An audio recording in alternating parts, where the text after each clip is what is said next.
എല്ലാവർക്കും എൻ്റെ ഇന്നത്തെ പുതിയൊരു വീഡിയോയിലേക്ക് സ്വാഗതം. ഇന്നത്തെ വീഡിയോ എന്ന് പറയുന്നത് ഇന്ന് ഞാൻ സ്പെഷ്യലായിട്ടുള്ള അരിയുണ്ട അടിച്ചതും അതേപോലെ തന്നെ ഉച്ചക്കത്തെ ചോറിന് മോര് കറി ഉണ്ടാക്കിയ വീഡിയോ ആയിട്ടാണ് ഞാൻ ഇന്ന് വന്നത്. അപ്പോൾ വീഡിയോ സ്കിപ്പ് ചെയ്യാതെ കാണുക. കണ്ടിഷ്ടമാണെങ്കിൽ ലൈക്ക് ചെയ്യുക, ഷെയർ ചെയ്യുക, സബ്സ്ക്രൈബ് ചെയ്ത് എന്നെ ഒന്ന് സപ്പോർട്ട് ചെയ്യുക. അതേപോലെ തന്നെ എൻ്റെ പനി ഒട്ടും വിട്ടു പോയിക്കില്ല. എനിക്ക് തോന്നുന്നത് കണ്ടിന്യൂ ആയിട്ട് ഇപ്പോൾ 3 ആഴ്ചയോളമായി പനിക്കുന്നത്. ഡെയിലി ഗുളിക കുടിക്കുന്നുണ്ട്. കുറച്ച് മാറിയതേനും ഇന്നലെ രാത്രി ഉറങ്ങാൻ കിടക്കും വലിയൊരു കുഴപ്പമൊന്നുമില്ലേനും രാവിലെ എണീച്ച് നോക്കുമ്പോൾ പിന്നെയും തൊണ്ടയിലും തോന്നുന്നു തടിച്ചതുപോലെ തോന്നുന്നു. അറിയില്ല എന്തൊക്കെയാണെന്ന്. അതിൻ്റെ കൂട്ടത്തിൽ നടുവേദനയായിട്ട് എക്സ്റേയിലെടുത്തിട്ട് ഒരാഴ്ച അനങ്ങാണ്ട് കിടക്കാൻ പറഞ്ഞിട്ട് അവർ റെസ്റ്റിലും കൂടി ആവശ്യമെങ്കിൽ ഭക്ഷണം ഉണ്ടാക്കുന്നുണ്ട്. കുഞ്ഞിട്ടുള്ളതൊന്നും എടുക്കുന്നില്ല എന്നുള്ളൂ. അപ്പോൾ നിങ്ങളെ പ്രാർത്ഥനയിൽ എന്നെ ഉൾപ്പെടുത്തണം. എന്നാൽ പിന്നെ നമുക്ക് വീഡിയോ കണ്ടു നോക്കിയാലോ. ഓക്കെ, ആദ്യം തന്നെ നമുക്ക് മോര് കറി എങ്ങനെയാണ് ഉണ്ടാക്കിയെന്ന് നോക്കാം. അരച്ച തേങ്ങ ഓൾറെഡി കയ്യിലുണ്ടേനും അതും ഇട്ട് കൊടുത്ത് കുറച്ചുകൂടെ തേങ്ങ ചിരകിയിട്ട് ഇട്ട് കൊടുത്ത് നല്ലോണം അരച്ചെടുത്തിട്ട് അതൊരു മൺചട്ടിയിലേക്ക് ഒഴിച്ചു കൊടുത്ത് പിന്നെ കുറച്ച് വെല്ലുള്ളി കൊത്തി അരിഞ്ഞിട്ട് കൊടുക്കുന്നുണ്ട്. ആവശ്യത്തിന് പച്ചമുളകും ഇട്ട് കൊടുത്ത് നല്ലോണം ഇളക്കി യോജിപ്പിച്ച് കുറച്ച് മഞ്ഞളുടെ പൊടി ഇട്ട് കൊടുത്ത് ഇനി ഇത് ഗ്യാസിന്മേലേക്ക് മാറ്റി വെക്കുക. എന്നിട്ട് കൈ വെക്കാണ്ട് ഇളക്കിയിട്ട് തിളച്ച് ഏകദേശം കറീൻ്റെ ആ ഒരു പരുവ ആകുന്നത് വരെ ഇങ്ങനെ കൈ വെക്കാണ്ട് ഇളക്കിക്കൊണ്ടിരിക്കണം. എന്നിട്ട് കുറച്ച് ഇളകി ഒരു തിള വന്നു കഴിഞ്ഞാൽ അതിലേക്ക് കുറച്ച് അരിപ്പൊടിയോ അല്ലെങ്കിൽ അരച്ച അരിയോ എന്തെങ്കിലും ഒഴിച്ചു കൊടുക്കണം. അത് കഴിഞ്ഞിട്ട് പിന്നെ തീ ഓഫാക്കി വെച്ചിട്ട് അതിലേക്ക് ആവശ്യത്തിനുള്ള ഉപ്പിട്ട് കൊടുക്കുക. പിന്നെ ഞാൻ മോര് ഒഴിച്ച് കൊടുക്കുന്നുണ്ട്. സൂപ്പർ മാർക്കറ്റിൽ നിന്ന് വാങ്ങിയിട്ടുള്ള മോരാണ് ഞാൻ ഇതിലേക്ക് ഒഴിച്ച് കൊടുക്കുന്നത്. പിന്നെ അതിന് തീ കത്തിക്കാൻ വേണ്ട.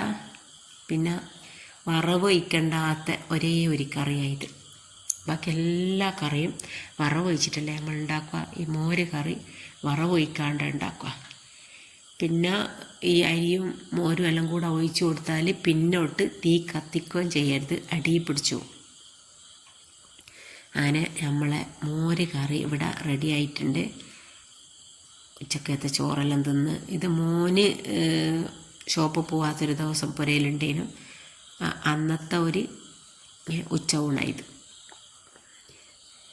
പിന്നെ അതിലേക്ക് ചിക്കൻ ഇട്ട് കൊടുക്കുന്നുണ്ട്.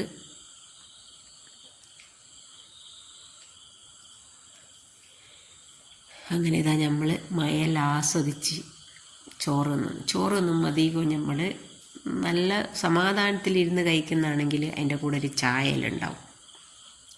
അങ്ങനെ ചോറെല്ലാം തിന്നൊരു ഉറക്കെല്ലാം ഉറങ്ങി തെളിഞ്ഞേരവ എൻ്റെ അടുത്ത് പറഞ്ഞ്, ഉമ്മ നല്ലോണം വിശക്കുന്നുണ്ട്, നമുക്ക് അരി ഉണ്ടടിച്ച് തിന്നാലോന്ന്. അങ്ങനെ റേഷൻ അരി എൻ്റെ കയ്യിലില്ലേനും മേലെ പോയിട്ട് റേഷൻ അരി വാങ്ങിക്കൊണ്ടോന്ന് അതുകൊണ്ട് തന്നെയാണ് വറുത്ത് റെഡിയാക്കി തന്ന്. ഞാനപ്പോഴത്തേക്ക് തേങ്ങ ചെരുവോ വെല്ലം വിളയിച്ചെടുക്കുകയെല്ലാം ചെയ്യുന്ന സമയത്ത് ഓൻ തന്നെ അത് ഇങ്ങനെ മുരിച്ചെടുത്ത് തന്നത്.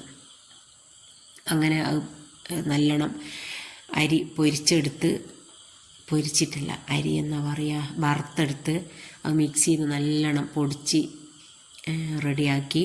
പിന്നെ അതിലേക്ക് ഏലക്കായും ചെറിയ ജീരകവും കൂടിയും ഇട്ട് കൊടുക്കുന്നുണ്ട്. പിന്നെ ആവശ്യത്തിനുള്ള തേങ്ങയും മറ്റേ വെല്ലവും കൂടിയിട്ട് വെല്ലം നല്ലോണം ഉരുക്കിയിട്ട് ഇത് അതിലിട്ട് മിക്സാക്കി കൊടുത്ത് നല്ലോണം ഉരുളയാക്കി എടുക്കണം. തേങ്ങ നല്ലോണം ഒന്ന് അതിലിട്ട് മിക്സിയിലിട്ടിട്ടൊന്ന് പൊടിച്ചെടുത്താൽ നല്ലോണം അതിലേക്ക് ചേർന്ന് കിട്ടും. ഇത് കുറേ സമയം വറുത്തെടുക്കണം. കാരണം അല്ലെങ്കിൽ ഒരു പച്ച അരി ശരിക്കും തൊണ്ടയിലേക്ക് പാറിപ്പോവും നമ്മൾ തിന്നുന്ന സമയത്തെല്ലാം. അതുകൊണ്ട് നല്ലോണം വറുത്ത് പൊരിഞ്ഞിങ്ങ് വരും. ചൂട് പാത്രത്തിലിട്ട് കഴിഞ്ഞാൽ അരി നല്ലോണം പൊരിഞ്ഞിങ്ങ് പോരും.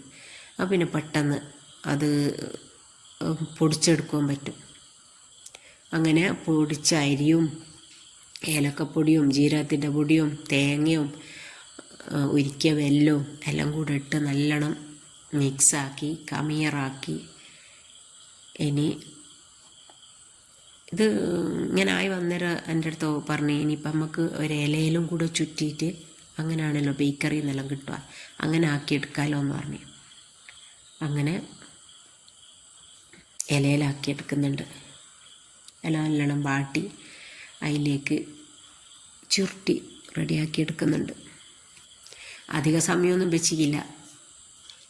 ഞാനെപ്പോഴും പറയലില്ല, നമ്മൾ വിശക്കുന്ന സമയത്ത് എന്തെങ്കിലും ഫുഡ് ഉണ്ടാക്കി കഴിക്കുക, അല്ലാണ്ട് ഉണ്ടാക്കി വെച്ചിട്ട് കുറേ സമയം അതിനെ വെയിറ്റ് ചെയ്യിപ്പിക്കൂല എന്ന്.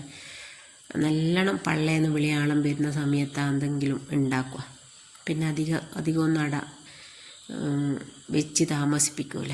അപ്പോൾ ഇത് വാഴയിലയിൽ കെട്ടി വെച്ച് ഒരു 5 മിനിറ്റോ 6 മിനിറ്റോ അത്ര നിൽക്കുള്ളൂ. പിന്നെ ഇത് തിന്നിക്ക്.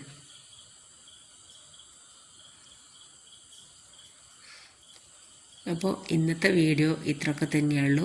വീഡിയോ ഇഷ്ടമായാൽ ലൈക്ക് ചെയ്യുക, ഷെയർ ചെയ്യുക, സബ്സ്ക്രൈബ് ചെയ്ത് എന്നെ ഒന്ന് സപ്പോർട്ട് ചെയ്യുക.